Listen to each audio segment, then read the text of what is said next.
Hello my dear friends, and welcome back to another Star Wars news update. So over the last few hours, the Mandalorian trailer shown at Star Wars Celebration leaked online in full. The HD version has been taken down though. If you think back to a few weeks ago, I did a full breakdown of the first bit of footage, but now my dear friends, we have a better look at some of the other things going on in the teaser. For obvious reasons, I can't show you too much of it, but I will be breaking down new information, interesting tidbits, and big moments that give clues to what we can expect in the third season. So no more jibber jabber guys, let's dive straight into it. One of the major highlights of this teaser is Mandalore. We knew that Din was going there to atone for his sins, and in this teaser trailer we see Sundari, and what looks to be an all-out Mandalorian battle. We see Mandos of all colours, all stripes and clans, including one guy who's wearing armour that's the same coloration as Boba Fett from the Star Wars Holiday Special, his original look if you will, but this Mando is just inspired by it. It's obviously not Boba himself. Now one thing in particular that's really awesome is seeing the armourer Emily Swallow's character outside the covert, joining in and being a true Mando. But in one frame she presents someone with a foundling helmet, a small Mando helmet clearly made for a child. Now this could be made for Grogu, or it might be a flashback to Paz Vizsla's childhood.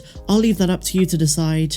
In this teaser, we also get a better look at Babu Frick and some other Anzellans and what they're repairing. They're reconstructing IG-11, just as the Making Star Wars leak stated, and this is going to be used as a suit of armor for Grogu.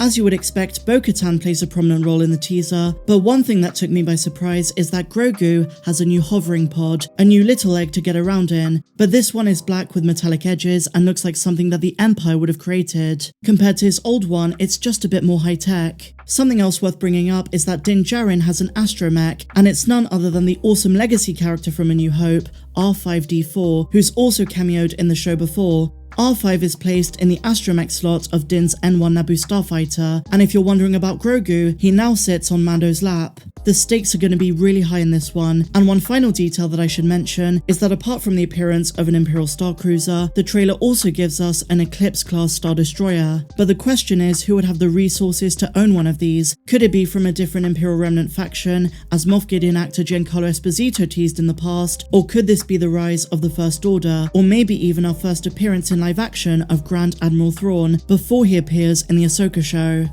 So that's pretty much every highlight minus a few bits and bobs here and there, including some amazing cinematography and a wonderful, albeit very different musical score, sort of like what we got with the Bad Batch Season 2 trailer. The music was so different, but I enjoy that because it means Season 3 of Mando is going to have a very different feel and vibe to it compared to the previous two. Each season being its own thing, and advancing the story forward keeps it fresh. It avoids being repetitive, and I love that. As we know at the moment, The Mandalorian Season 3 is undergoing final reshoots, as confirmed by Katie Sackhoff and hinted at by Ming-Na Wen, which also suggests we are going to see Fennec Shand and Boba Fett in Season 3. Awesome stuff, my dear friends. We're going to return to Mando a bit later. But now, my dear Mandalorians, let's talk about two things that have taken the Star Wars fandom by storm: Shadow of the Sith and a fan edit of Obi-Wan Kenobi. Let's begin with the latter. A Star Wars fan has taken it upon himself to tinker with Obi-Wan Kenobi after encountering many of the same issues that other fans had with the series. The end result is a 2.5-hour movie distilled from the show's 6 episodes. Filmmaker Kai Patterson, who is currently working as a VFX artist on an indie film, released his cut of Obi-Wan for free on his website. Now, I should make it clear that his aim was not to cause division. He's not out there claiming that he can do better than Disney. What he's doing is sharing his own interpretation of what he thought could be an awesome 2.5-hour movie, cutting out all of the fluff from the series and being creative with it.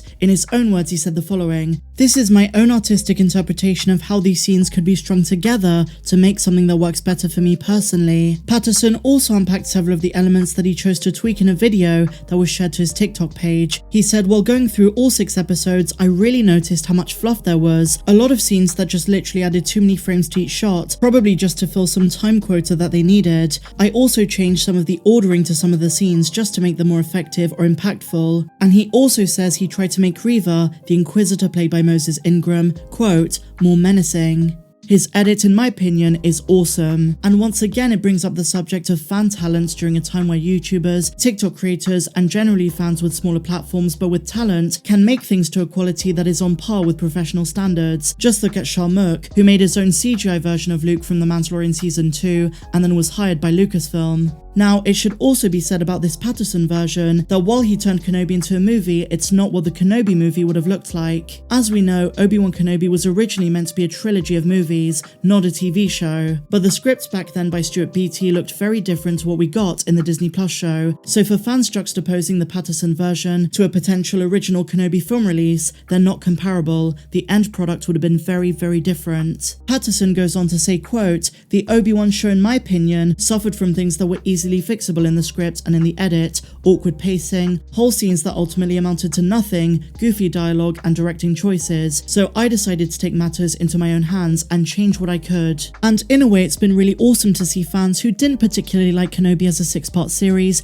change their mind a little bit, see it from a different perspective as a 2-hour movie. It's made a lot of fans appreciate subtleties they didn't really notice before. So now, my dear Mandalorians, as I mentioned before, the second thing that's taken the fandom by storm is Shadow of the Sith, the new novel by Adam Christopher. And don't worry guys, there are going to be no spoilers in this video, so you can stay and watch if you've not read it and you plan to read it in the future. I've not finished it yet, but I'm getting there, and I must say what's really clear right from the start is this should have been a movie. It's one of the most essential Star Wars books I think we've had in a very long time. The Disney Star Wars era has brought with it a lot of novels, but every now and then there's a book that comes along that is so fundamentally important to understanding Star Wars canon, and this is one of them. I'm personally not the biggest fan of the sequel trilogy, but this contextualizes the rise of Skywalker so much, and dives into some surprising ancient Sith mysteries and sets up new potential threats to the galaxy. And what's so great about Adam Christopher is that in a recent interview he admitted his aim of the book was to make Luke Skywalker the most powerful person in the galaxy.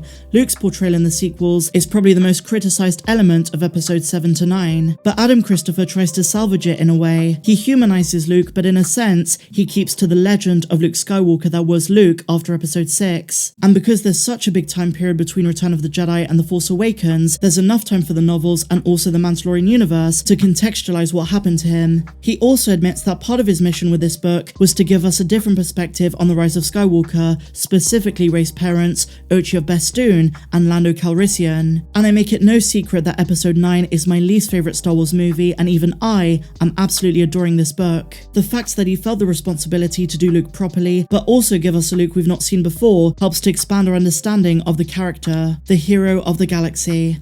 And so finally, my dear friends, we're going to return to The Mandalorian because VFX artists have revealed the trick to making Grogu look real on screen. This is a bit different to what I usually cover, but I really wanted to share it with you because it's really interesting. So VFX artists from Corridor Crew on YouTube shared the trick behind getting Grogu to look so realistic in Mando. While we all know about the puppet, one of the artists explained that there's also some digital creation behind him. The artist called Ren says the Grogu puppet is used in most, if not all of his shots, but it's also reinforced with a digital version created to resemble the puppet. And so rather than having a completely digital version based on the concept of a creature, the puppet comes first, and the digital version that they layer on top is informed by the puppet's movements, and this helps to make a more seamless transition between the puppet and the digital version, so Grogu smoothly moves along. These comments debunk the common belief that Grogu on screen is entirely a practical puppet, but it also reveals just how impressive the technology behind the Mandalorian really is. And I don't know about you guys, but I really miss Grogu. He's one of the best things about Disney Star Wars, and he comes back in February of 2023. I can't wait.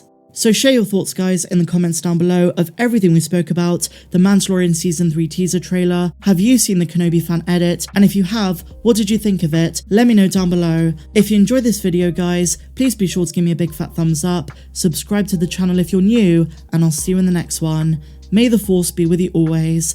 I'm Star Wars Meg. Have a good one.